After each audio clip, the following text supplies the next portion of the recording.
बिस्मिल्लाहिर्रहमानिर्रहीम। अस्सलाम वालेकुम डियर स्टूडेंट्स।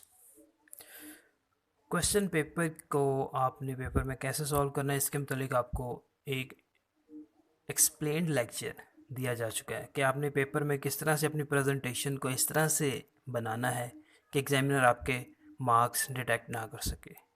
तो शुरू करते हैं जी हम अपने इस पहले लेक्चर को। 9th क्लास का unit number 1 physical quantities and measurement. इसको 3 लेक्चर्स में डिवाइड किया गया है। हर लेक्चर में 8 शॉर्ट क्वेश्चंस हैं।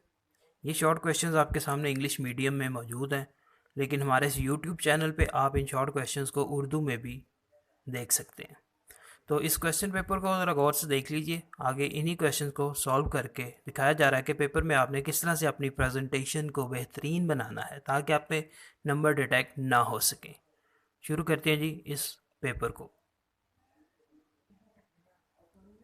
पेपर के मुताबिक आप सबसे पहले क्वेश्चन का नंबर एक मार्कर के साथ एक साइड पे लिखेंगे। जैसे कि पेपर में ये क्वेश्चन नंबर 2 है तो आप क्वेश्चन नंबर 2 लिखेंगे। उसके बाद आपने जो पेपर में इस क्वेश्चन का पार्ट नंबर अटेम्प्ट करना है तो बिल्कुल नेक्स्ट लाइन के सेंटर में आप पार्ट नंबर 1 लिखेंगे या पार्ट नंबर 2 जो भी आपने अटेम्प्ट करना है। उसके बाद क्वेश्चन को पढ़ते हैं जी। What is the difference between base quantities and derived quantities.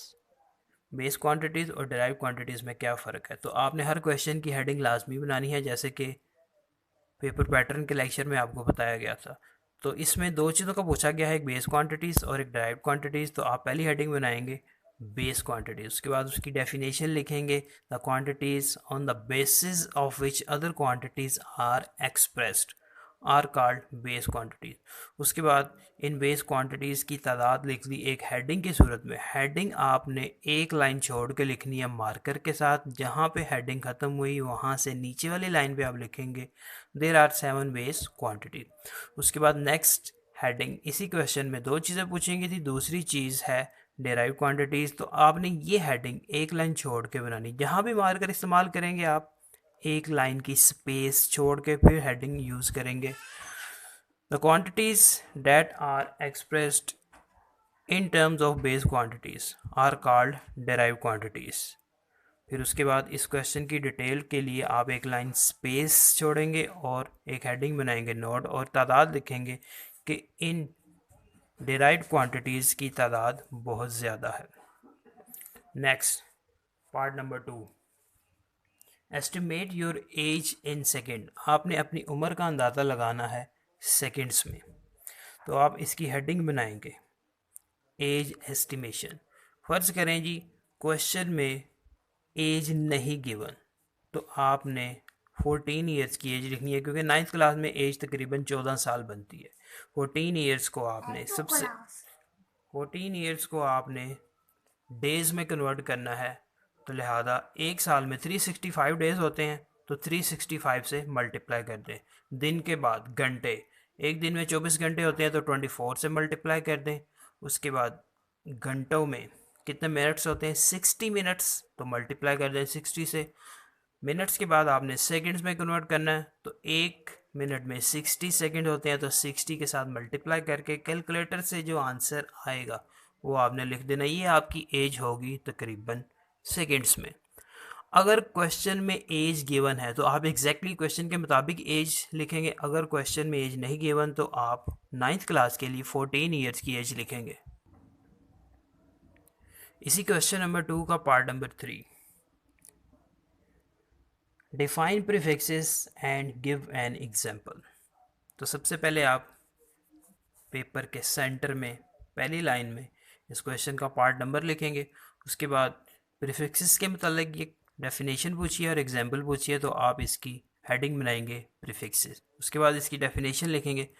Prefixes are the words और letters added before SI unit as multiple और सब मल्टीपल। यानी प्रीफिक्सेस ऐसे लेटर्स हैं या ऐसे हरूफ हैं जो एसआई यूनिट से पहले लिखे जाते हैं और इनका काम होता है यूनिट की वैल्यू को या तो इंक्रीज़ कर देना है या तो डिक्रीज़ कर देना। जैसे कि किलो, किलो वैल्यू को इंक्रीज़ कर देता है। अगर इसको मीटर के साथ लगा दिया जाए तो किलोमीटर एक बड़ा यूनिट बन जाता है जो कि मल्टीपल है। सेंटी, सेंटी एक छोटा प्रीफिक्स है। इसको मीटर के साथ लगा दिया जाए तो ये इस मीटर की वैल्यू को डिक्रीज कर देता है, यानी कि ये सब मल्टीपल है। इसी तरह नैनो, इसको सेकंड के साथ लगा दिया जाए तो ये सेकंड की वैल्यू को डिक्रीज कर देता है, ये भी एक सब मल्टीपल है। फिर उसके बाद आप एक लाइन की स्पेस छोड़ेंगे और नेक्स्ट क्वेश्चन लिखेंगे, what is the role of SI units in the progress of science. Science की तरक्की में एसआई यूनिट ने क्या किरदार अदा किया है। एक लाइन की स्पेस छोड़ने के बाद आप पार्ट नंबर लिखेंगे, उसके बाद इसकी हेडिंग बनाएंगे। हर क्वेश्चन की आप हेडिंग लाजमी बनाएं। उसके बाद एसआई यूनिट्स ने क्या रोल प्ले किया है। SI unit have put the whole world in the same scale of measurement. SI unit ने पूरी दुनिया के लिए पैमाइश का मेयार एक जैसा कर दिया है। Exchange of information with each other is easy now, एक दूसरे के साथ मालूमात का तबादला भी आसान कर दिया है। Exchange of technology with each other is very easy now, technology को भी इसने आसान बना दिया है समझने में। The standard of trade and business is same from one city to the other city, तजारत जो कि एक शहर से दूसरे शहर में की जाती है उसका तरीक़ाकार भी ऐसा यूनिट ने आसान कर दिया है। Part number 5, define base quantities and base units. इस क्वेश्चन में दो चीज़ें पूछी गई हैं, बेस क्वांटिटीज़ और बेस यूनिट्स। तो सबसे पहले आप पहली लाइन के सेंटर में पार्ट नंबर लिखेंगे, उसके बाद इसकी heading base quantities. The quantities on the basis of which other quantities are expressed are called base quantities. ऐसी क्वांटिटीज जिनकी बुनियाद पर दूसरी मिकदारें बनाई जाती हैं, ऐसी क्वांटिटीज को बेस क्वांटिटीज कहते हैं।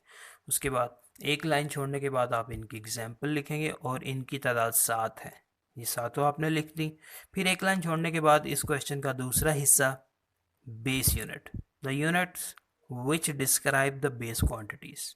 ऐसे यूनिट जो कि बेस क्वांटिटीज को बयान करते हैं, इनकी तादाद भी 7 है। एक लाइन की स्पेस के बाद आपने इनकी एग्जाम्पल्स की हेडिंग बनाएंगे।